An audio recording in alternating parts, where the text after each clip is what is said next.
Pourquoi ne pas faire tourner les roues d'un avion avant l'atterrissage afin de limiter la dégradation des pneus? Comme on le sait, les pneus d'un avion s'usent beaucoup à l'atterrissage puisqu'ils passent d'une vitesse de rotation nulle à une vitesse de rotation élevée lorsqu'ils rentrent en contact avec le sol. Alors pourquoi ne pas les faire tourner avant de toucher le sol afin de limiter leur usure? La réponse la plus simple serait celle de l'argument économique. Pour faire tourner une roue d'avion avant l'atterrissage, il faudrait qu'un ou plusieurs moteurs soient intégrés au train d'atterrissage, le rendant ainsi plus lourd et plus complexe.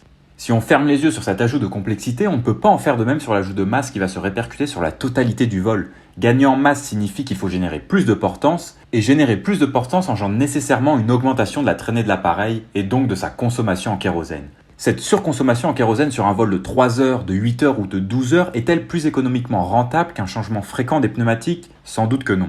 Un autre aspect serait celui de la contrôlabilité de l'avion. Un avion n'atterrissant jamais en parfait alignement avec la piste, cela signifie que chacune des roues devra tourner à une vitesse spécifique à son positionnement sous l'avion. Une erreur dans la vitesse de rotation d'une des roues et les pilotes pourraient perdre